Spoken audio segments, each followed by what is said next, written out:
Good morning, students. Today we are going to discuss on our topic respiration in plants and animals. So first of all, let's see that what are the different respiratory organs present in different organisms, and by its name they are also called so. Like earthworm. Earthworm respires through its skin, and whatever organism those who respire through the skin, they that kind of respiration is called as cutaneous respiration, which occurs by the skin. Next is insects like mosquitoes and flies and cockroaches. All the insecta group respires through. They have a kind of very fine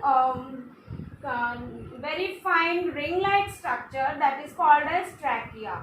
So their respiratory organ is trachea, and the kind of respiration occurs inside them is called as tracheal respiration. Now fish, it respires through gills. They have a gills inside them which help them to take dissolved oxygen from the water. Next is birds, they are respiring through lungs. Mammals, they respire through lungs. Tadpole is a baby of frog. That small baby of frog, as they are found in water, so they are called respiring through the gills, as they have their respiratory organ gills.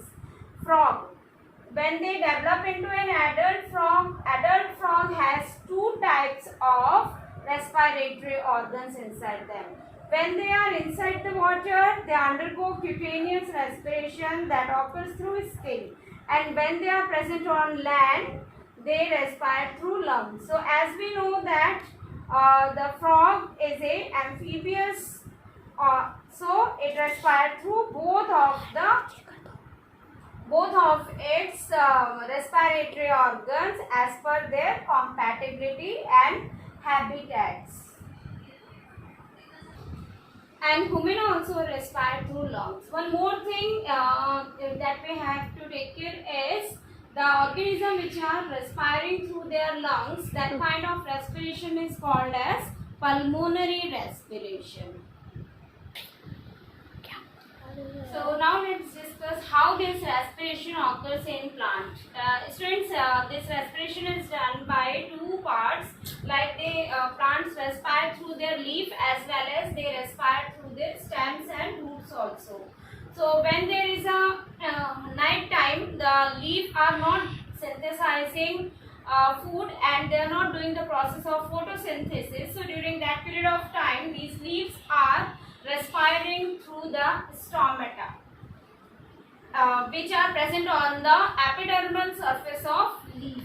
And these stomata are actually, we have already discussed about it, that they are dumbbell shaped in dicotyledon plants, and they are just like pear shape, and that is in monocotyledon plants. So in stomata are responsible for respiration in leaf. Mainly respiration occurs through their leaf. This is why we are called that during night time the plants are also respiring. So during night time they are not doing the process of photosynthesis, and they are taking oxygen from the atmosphere and releasing carbon dioxide in air. So these stomata are enhancing the process, as the leaf is not doing the process of photosynthesis. So here they respire through stomata only. It is advisable not to sleep under the tree during that period of time. Now during daytime, when the leaf are doing the process of photosynthesis, they respire through stem and roots, which consist of the respiratory organs as lenticels. Please keep it in mind that these stems and roots help the plant due to the presence of lenticels in the process of respiration. So just like human being, the plants also take in inhale oxygen gas. They inspire oxygen and they remove carbon dioxide, they expire carbon dioxide and do the process of respiration, which is required for releasing energy in their body. So now let's discuss about the human respiratory system. Students, human beings are also respiring through their lungs, and it is called as pulmonary respiration. So we have already discussed that the mammals are doing the pulmonary respiration. Now let's see how human respiratory system, what are the different organs of respiratory system. This is nostril, from where the oxygen is taken in and carbon dioxide is exhaled out by the process of inspiration and expiration. Secondly, it is connected with a tube-like structure that is called as windpipe or trachea. Before that, there is a sound walk called as larynx and pharynx. Pharynx allow the passage of air through it, and larynx helps in the a bulging like structure that helps in speaking, producing sound. So here students, this larynx helps in producing sound, and this is bulge out in male, which is which develops during the puberty age in boys, and it is a sign of their secondary growth, which is not seen in girls. Further, because of which the sound of boys are harsh, or they speak in royalty, and their sound is harsh. Now there passes through the windpipe or trachea and it goes to bronchi. This structure is called as bronchi, which further gets differentiated into fine tubules-like structure that is called as bronchioles. These bronchioles and to a convoluted structure, that convoluted structure which is so folded to increase the surface area and help in more and more absorption of gases, that is called as alveoli. Students, please note down, this alveoli is also called as unit of respiration because it maximizes the area of absorption for gases exchange. So from here the alveoli are further connected with the heart for pumping of blood.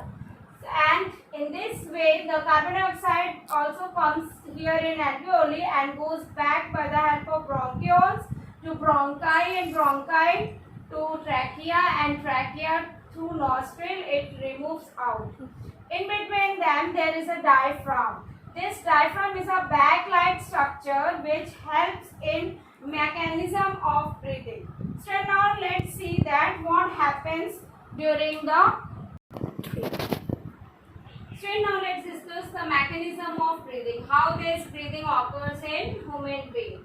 As we have discussed recently in human respiratory system, that nostril allow the passage of air. So inspiration and expiration process occurs through nostril. Nostrils helps in two processes. One is inhalation. Inspiration is also called as inhalation, and expiration is called as exhalation. And what we exhale carbon dioxide gas. So this is taken in, oxygen is taken in inhalation, and while inhalation what changes occurs in our body? This lungs membrane which allow the passage of air into it. So how the passage of air moves inside it when the concentration becomes low, and the concentration becomes low when the walls of pulmonary are synchronized and they decrease the pressure of oxygen inside it. During this process the diaphragm goes upward and it shows a kind of pressure on it, contraction. The lungs are in relaxed mode and they allow the entrance of oxygen in it. Now during the process of expiration, when carbon dioxide should remove outside, so how will it remove? As we know the gases are moving from the region of higher concentration to the region of lower concentration. So students, here the concentration should be less, and how the concentration will be less? By contraction of these walls of pulmonary lungs and increase the pressure of carbon dioxide into it. The diaphragm gets relaxed, so it goes down, and then the carbon dioxide comes and exhale out from the nostril. So in this manner, these kind of changes occurs in our respiratory system, which allow the smoothing process of mechanism of breathing inside it. So students, this is all about our today's revision tutorial. I hope that you all will revise it by heart and prepare for a academic evaluation test. So best of luck everybody. Thank you and have a nice day.